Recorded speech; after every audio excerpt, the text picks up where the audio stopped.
হুজুর কিবলা আলম বানিয়ে জামিয়া কুতুবুল আউলিয়া কিবলা হাফেজ কারি সৈয়দ আহমদ শাহ সিরিকুটি রহমতুল্লাহ আলাই বার্মার জমিনে নয়, আমাদের সাথে সরাসরি উনি জানাজায় অংশগ্রহণ করেছেন। 1856 সালে সিরিকুট শরীফের মধ্যে হাজারা জেলায় সিরিকুট গ্রামের মধ্যে যিনি জন্মগ্রহণ করেছেন উনি হচ্ছেন হযরতে সৈয়দ আহমদ শাহ সিরিকুটি রাদিয়াল্লাহু তাআলা আনহু।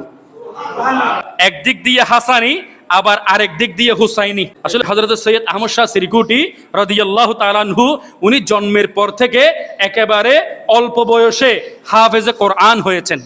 এরপরে 30 পারা কোরআন শরীফ মুখস্থ করার পরে তখন তার দেশভাগ হয় নাই, ভারতের মধ্যে গিয়ে বিভিন্ন বিষয় পড়ালেখা করেছেন, কোরআন, হাদিস, ফিকহ, মান্তিক, দুরুসুল বালাগাত, এইভাবে যত ধরনের ফুনুনের কিতাবগুলো আছে সমস্ত কিতাবগুলো উনি পড়াশোনা করার পরে 1257 ভারতীয় যেখানে পড়ালেখা করেছেন ওইখানে উনি মুমতাজুল মুহাদ্দিসিন উপাধি অথবা লকব পেয়ে ওই জায়গা থেকে উনি সনদ গ্রহণ করেছেন। ওনাকে মুমতাজুল মুহাদ্দিসিন উপাধি দিয়ে ওনাকে পাগড়ি পরিয়ে দেওয়া হয়েছে। এরপরে উনি 1880 থেকে শুরু করে 1911 সাল পর্যন্ত উনি বিভিন্ন জায়গার মধ্যে সফর করেছেন। 1 নাম্বার পরিচয় হচ্ছে উনি ইসলামের প্রচারক, 2 নাম্বার পরিচয় হচ্ছে উনি সফল ব্যবসায়ী। এই সুবাদে উনি দক্ষিণ আফ্রিকার কেপটাউন নামক যে জায়গাটা আছে ওই জায়গার মধ্যে উনি মোম্বাসা এবং আরো বিভিন্ন জায়গা আছে ওইখানে উনি ইসলাম ধর্ম প্রচার করেছেন। শুধু তাই নয়, এই হাতের মধ্যে বিভিন্ন ধর্মের মানুষ ইসলাম ধর্ম গ্রহণ করে ইসলামের সুশীতল ছায়াতলে এসে কালেমার ওই সুবাতাস গ্রহণ করেছেন। বড় করে বলেন না সুবহানাল্লাহ।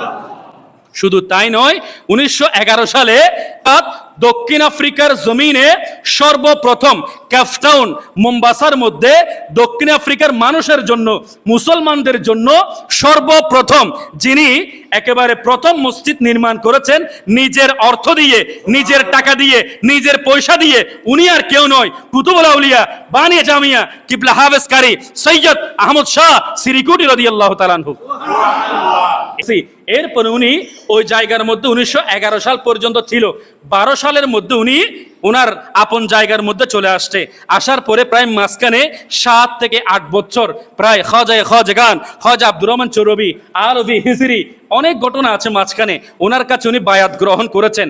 ওনার কাপড়ের দোকান ছিল, কাপড়ের দোকান থাকার পরে খাজা চৌরবি রহমতুল্লাহি আলাই উনি এমন খাজা চৌরবি রাদিয়াল্লাহু তাআলা আনহু যিনি কোনো মাদ্রাসার মধ্যে গিয়ে পড়ালেখা করে নাই, আলিফ থেকে দাল পর্যন্ত পড়ালেখা করার পরে উনি এমন কিছু আতায়ে ইলম অর্জন করেছেন যেটাকে আমরা বলি ইলমে লাদুনি। উনি মজমুয়ে সালাওয়াত রাসূল 30 পারা এমন ভাবে উনি রচনা করেছেন, বাবা দুনিয়ার জমিনে যারা সাধারণ আলেমরা মাদ্রাসার মধ্যে পড়ালেখা করেছে তারা পর্যন্ত এই শব্দগুলো বুঝতে কষ্ট হয়ে যায়।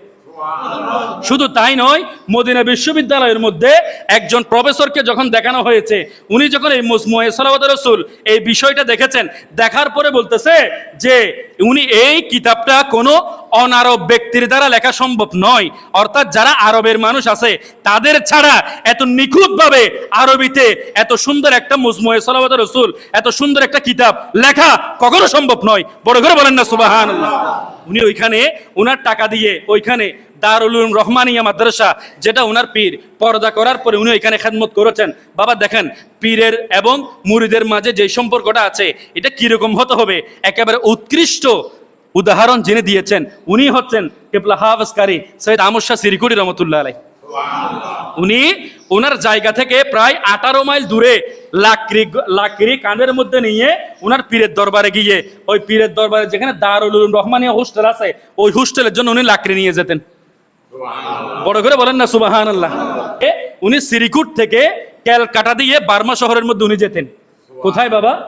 ক্যালকাটা দিয়ে বার্মা শহরে। তখন তো আর এয়ারপ্লেন ছিল না, তখন ছিল কি বাই রুট এবং জাহাজ, এগুলা দিয়ে চলাফেরা করতো। তো উনি ক্যালকাটা শহরের দিয়ে যাওয়ার সময় ওইখানে একজন ডক্টর মুজাফফর আহমদ সাহেব ছিলেন, উনি ভাড়া থাকতেন। ওনার নাম হচ্ছে ডক্টর মুজাফফর আহমদ সাহেব।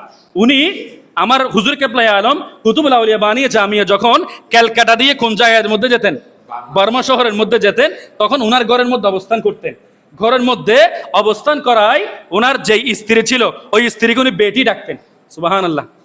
অর্থাৎ উনাকে বেটি, নিজের মেয়ের মতো উনি ডাকতেন। একদিন ওই ডক্টর মুজাফফর আহমদ সাহেব বাইরে গেছে, যাওয়ার পরে উনার স্ত্রী কান্না করতেছে। তো কান্না করার পরে বলতেছে, এই বেটি রুদি কিউ, অর্থাৎ এই বেটি, অর্থাৎ এই আমার মেয়ে, তুমি কান্না করতেছো কেন?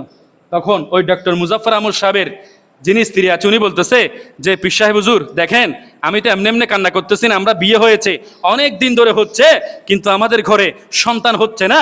আপনার যিনি সন্তান আছে, অর্থাৎ ডক্টর মুজাফফর আহমদ সাহেব যিনি আছেন, উনি আমাকে হয়তো ছেড়ে দিবে, না হয় নতুন বিবাহ করবে, এইভাবে উনি এই বিষয়টা নিয়ে কান্না করতেছে। তো সৈয়দ আহমদ শাহ সিরিকুটি রাদিয়াল্লাহু তাআলা আনহু উনি বলতেছে, তুমি এই সামান্য বিষয়টা নিয়ে কান্না করতেছো, বেটি তুমি কান্না করিও না, এই বিষয়টা নিয়ে আমি ডাক্তার সাহেবের সাথে কথা বলবো।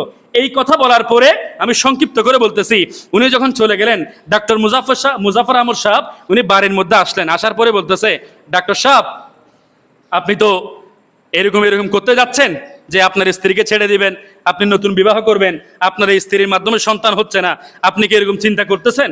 তখন যিনি ওনার মুরিদ আছেন, হুজুর কেবলার যিনি মুরিদ আছেন, দাদা হুজুর কেবলার, উনি এইভাবে হয়ে গেলেন। হয়ে যাওয়ার পরে উনি বলতেছেন, আমার মেয়েকে তুমি কখনো মৃত্যুর আগ পর্যন্ত ছাড়বা না। সুবহানাল্লাহ বলেন না। কার মেয়ে বলতেছে? আমার মেয়ে, নিজের মেয়ে বলে সম্বোধন করছে। আমার মেয়েকে তুমি মৃত্যুর আগ পর্যন্ত কখনো ছাড়বা না। হ্যাঁ, আমি আল্লাহর দরবারে দোয়া করতেছি, আল্লাহ রাব্বুল আলামিন তোমাকে তোমাদের উরুসে সন্তান দান করুক।